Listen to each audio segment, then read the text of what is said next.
네, 요즘 제 직장 후배들은 제게 은퇴 후에 인생은 잘 준비하고 있는가 자주 묻습니다. 이 질문은 인생 후반전 남은 인생을 어떻게 살 것인가 하는 무거운 질문입니다. 그래서 물어볼 때마다 불편할 때가 있습니다. 남은 인생을 어떻게 살 것인가 너무나 중요한 질문이요, 기도 제목입니다. 사실 기대보다는 염려가 되는 것이 사실입니다.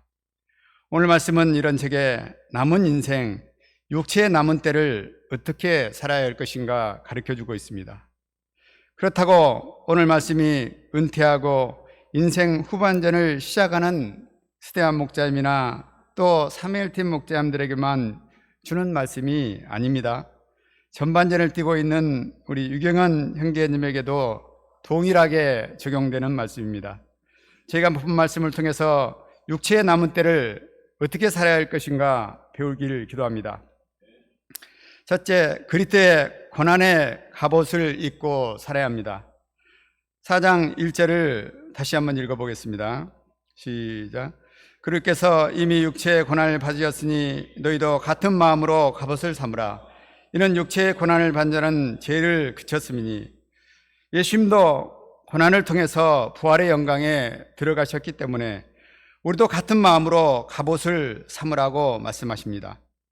같은 마음으로 갑옷을 삼으라는 것은 같은 마음으로 무장하라 하는 뜻입니다.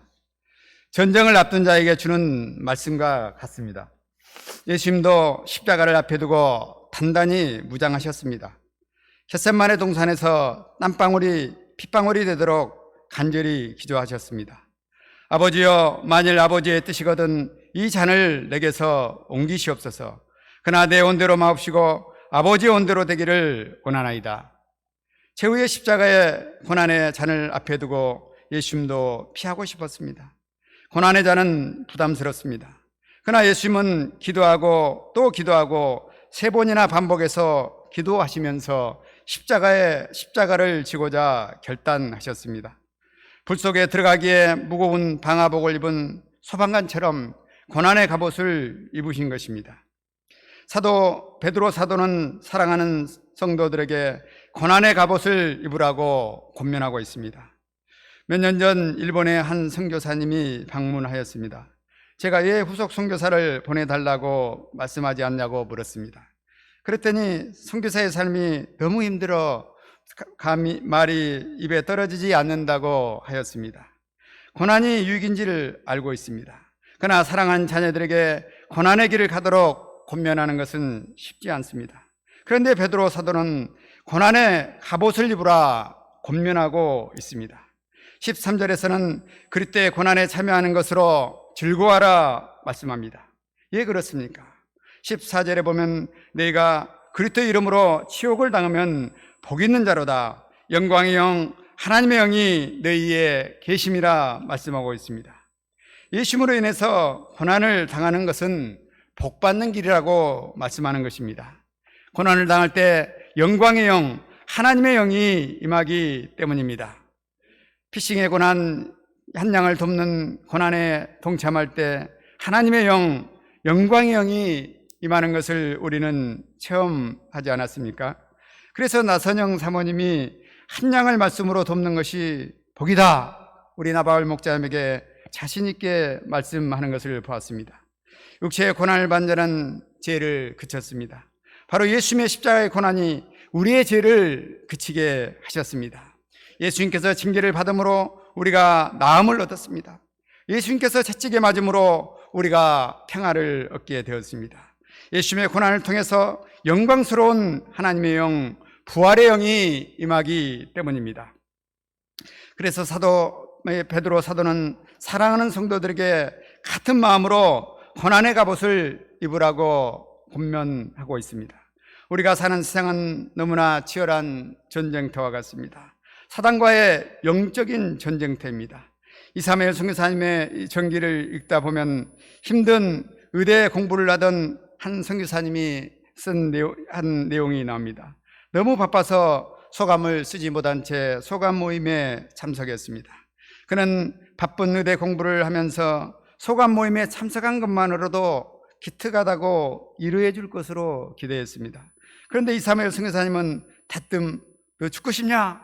하고 책망을 하셨습니다. 그런 너무나 놀랐다고 했습니다. 이사무엘 선교사님은 영적으로 무장하지 않으면 미국의 물질주의와 쾌락주의 용광로에 녹아 죽는다고 경고하셨습니다. 힘들지만 소감 쓰는 이 고난의 갑옷을 입으라는 것입니다. 무장하라는 것입니다. 제가 예수님과 같은 마음으로 고난의 갑옷을 입을 수 있기를 기도합니다. 이번 학사 수양회 저는 7부에 송 아브람 이 선교사님, 모스크바에서 선교사로 사시다 오신 이 송 아브람 선교사님과 한방을 쓰며 많은 대화를 하였습니다. 그분은 이 7부 이 소식을 이야기해 줬습니다. 주일예배 끝나면 오요한 목자님과 두 분이 소감 모임을 매번 이룬다고 하였습니다. 오요한 목자님은 새벽 4시 30분이면 새벽 기도에 빠짐없이 나온다고 하였습니다. 이번 여름 수양에도 제발 자기를 소강 강사로 좀 세워주라고 사정을 해서 소강 강사가 되셨다고 하셨습니다. 거리가 먼 천안까지 학사 수양회를 매번 참석하십니다. 이번에 7부의 이 70대 중반의 목자님들이 한 분도 빠지지 않고 참석한 것을 보았습니다. 고난의 갑옷으로 무장하셨기 때문에 나이가 들었지만 그분들은 여전히 청년처럼 스피릿이 있는 것을 보았습니다. 이는 영광의 영, 하나님의 영이 그분들에게 임하기 때문입니다. 제가 이번 여름 수양에 인생 소감을 쓰는 고난, 한 영혼을 초청하는 고난의 갑옷을 입길 기도합니다. 이를 통해서 영광의 영, 하나님의 영이 임하는 축복을 받기를 기도합니다. 둘째, 하나님의 뜻을 따라 육체에 남은 때를 살아야 합니다. 2절을 또 함께 읽어보겠습니다. 시작. 그 후로는 다시 사람의 정욕을 따르지 않고 하나님의 뜻을 따라 육체에 남은 때를 살게 하려 함이라. 예수님을 알기 전에 우리는 사람의 정욕을 따라 살았습니다. 사람의 정욕을 따라 살 때 우리의 모습은 어땠을까요? 3절을 보십시오. 너희가 음란과 정욕과 술 취함과 방탕과 향락과 무범한 우상 숭배를 하여 이방인의 뜻을 따라 행한 것은 지나간 때로 족하도다. 음란과 정욕을 쫓아 살았습니다. 방탕한 삶을 살았습니다. 향락을 따랐습니다. 우상 숭배했습니다. 한마디로 추한 인생을 산 것입니다. 사람의 정욕을 따라 살 때 로마서 1장에서는 허망하고 미련한 인생을 살 수밖에 없다고 말하고 있습니다. 상실한 마음, 곧 미친 사람처럼 살게 될 수밖에 없다고 하고 있습니다. 엊그제 20대 여성을 살해하고 시신을 유기했던 23세의 정유정 씨에게 기자들이 물었습니다. 왜 살인을 했는가? 그러자 그는 자기가 그때 미쳤었던 것 같다고 말했습니다. 이처럼 사람의 정욕을 따라 살면 미친 사람처럼 살게 되는 것입니다. 사람의 정욕을 따라 사는 삶은 마약처럼 경험해 볼 일고의 가치가 없는 것입니다. 그래서 지나간 때가 족하다고 말하는 것입니다. 끊으라는 것입니다. 대신 어떤 삶을 살으라 권면합니까? 그 후로는 다시 사람의 정욕을 따르지 않고 하나님의 뜻을 따라 육체에 남은 때를 살으라 말씀하고 있습니다. 그럼 하나님의 뜻을 따라 사는 삶은 구체적으로 어떤 삶일까요? 7절을 같이 읽어보겠습니다. 시작.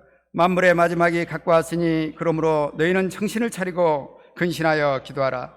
기도하는 삶을 살아야 하는 것입니다. 정신을 차리고 근신하여 기도하라. 4절에 보면은 너희가 그들과 함께 그런 극한 방탕에 다름질하지 아니한 것을 그들이 이상히 여겨 비방하나니 말하고 있습니다.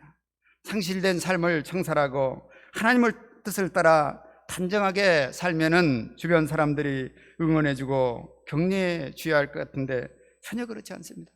오히려 얘가 이상하게 됐네, 버렸네, 비방을 합니다. 근신하며 기도해야 하는 이유가 여기에 있습니다. 이들은 우리가 방탕한 삶을 살도록 늘 옆에서 유혹을 하는 것입니다. 새벽 2시 30분이 되면 일어나 기도하시는 이 정규주 박사님이 저에게 이런 말씀을 했습니다. 이 시간을 정해서 규칙적으로 기도하는 것이 너무나 중요하다고 말씀하셨습니다. 규칙적으로 기도하기 위해서는 근신해야 합니다. 그냥 과거 죄악된 우리가 기도하지 않으면 우리는 우는 사자처럼 산길처를 찾는 사단과의 싸움에서 여지없이 질 수밖에 없습니다. 그러므로 근신하며 시간을 정해서 기도하는 것이 중요합니다. 시편 138장 4절에 말씀합니다. 내가 간구하는 날에 주께서 응답하시고 내 영혼에 힘을 주어 나를 강하게 하셨나이다. 기도할 때 하나님께서 우리 영혼에 힘을 주십니다. 강하게 하십니다. 사람의 정욕을 이길 힘을 주십니다. 강한 사단의 세력을 이길 힘을 주시는 것입니다. 데살로니가전서 5장 16, 18절에서도 항상 기뻐하라, 심할 기도하라, 범사에 감사하라, 이것이 그리스도 예수 안에서 너희를 향하신 하나님의 뜻이니라 말씀합니다. 쉬지 말고 기도하는 것이 하나님의 뜻이요 명령입니다. 제가 정신을 차리고 기도에 힘써야겠습니다. 하나님의 뜻을 따라 사는 삶은 또 사랑하는 삶을 사는 것입니다. 8절을 또 같이 한번 읽어보겠습니다. 시작. 무엇보다도 뜨겁게 서로 사랑할지니 사랑은 허다한 죄를 덮느니라. 지난달에 저희 교회에 방문하셨던 시펜스버그의 이 그레이스리 선교사님께서 우리 인생은 사랑하며 살기도 너무나 짧다고 말씀하신 것을 들었습니다. 이 귀한 시간을 사울처럼 일평생 시기하고 미워하다 인생을 마친다면 얼마나 어리석은 일입니까? 인생의 남은 때를 뜨겁게 사랑하며 살아야 합니다. 이번 학사 수행의 주제 강의 요한복음 21장 내가 나를 사랑하느냐 말씀을 전한 중국 군명의 오 야곱 선교사님은 동성연애하는 중량을 사랑으로 섬겨 큰 감동을 주었습니다. 저는 TV에서 이 동성연애자가 나오면은 거부감을 느껴 얼른 돌려버립니다. TV에 나오는 얼굴도 보는 것이 부담스럽습니다. 그런데 선교사님은 그를 1:1 말씀으로 섬기고 매년 홍콩 여름 수양에 같이 참석하였습니다. 그런데 더 충격적인 것은 귀한 딸을 그의 동역자로 주었다는 것입니다. 어떻게 이게 가능한 것일까요? 그를 뜨겁게 사랑했기 때문입니다. 방황하며 절망 가운데 있던 자신을 뜨겁게 사랑해 주신 예수님의 사랑으로 동성연애하는 이방양을 사랑으로 도운 것입니다. 뜨거운 사랑이 그의 허물을 다 덮어버렸습니다. 그래서 사랑하는 딸을 아내로 주고 그를 가족으로 맞이하였습니다.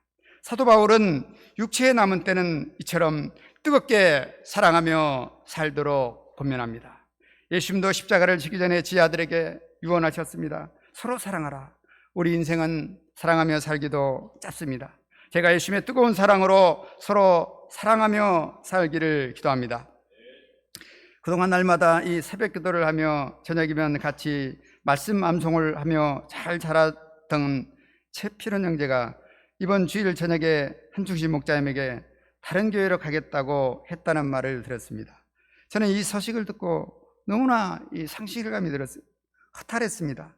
저는 이번에 2번째 다른 곳으로 갔다 그는 돌아왔습니다. 저는 그를 심정으로 살리고자 매일 저녁 성경 암송을 도왔습니다.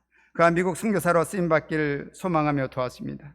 미국 비자 인터뷰에 떨어져 국제 수양회를 가지 못한다고 하자 일본 IT 교육을 받고 일본으로 나가는 길은 없을까요? 일본 IT 교육 담당자에게 문의를 했습니다. 대학 졸업 자격증이 필요하다고 하였습니다. 저는 그에게 재입학을 하도록 돕고자 토요일 날 말씀 암송하고 권유를 했습니다. 등록금이 필요하면 우리 가정에서 지원이라도 해서 그를 도우려고 했습니다. 그런데 갑작스럽게 다른 교회로 간다고 하였습니다. 너무 실망감이 들었습니다. 그에 대한 심정이 사라지고 또 아쉬운 사람이 되어 섬기고 싶은 마음이 사라지려고 하고 있습니다. 그러나 예수님은 3번이나 자신을 부인한 베드로를 친히 찾아가 숯불 파티를 해주시고 다시 사랑으로 영접해 주었습니다. 맞아 주었습니다. 베드로 사도는 육체의 남은 때를 이처럼 하나님의 뜻을 따라 뜨겁게 사랑하라고 말씀하는 것입니다. 뜨거운 사랑이 임할 때 허다한 허물이 덮어집니다. 제가 교만과 무지로 주님을 부인하고 십자가에 못 박던 죄인을 끝까지 사랑해 주신 그 사랑을 기억하고 끝까지 이 아들을 사랑으로 돕기를 기도합니다. 결론입니다. 육체에 남은 때는 예수 그리스도의 고난의 갑옷을 입고 살아야 합니다. 우리의 본성은 편하고 쉬운 것을 좋아합니다. 쉽고 편하고자 하면 이상하게 온통 우리의 삶이 짜증과 불평으로 가득한 것을 우리는 체험할 것입니다. 그러나 고난의 갑옷을 입으면 영광의 영, 하나님의 영이 임합니다. 기쁨으로 살 수 있습니다. 육체의 남은 때는 또 뜨겁게 서로 사랑하며 살아야 될 때입니다. 제가 이 짧은 인생을 뜨겁게 사랑하며 남은 인생을 살 수 있기를 기도합니다.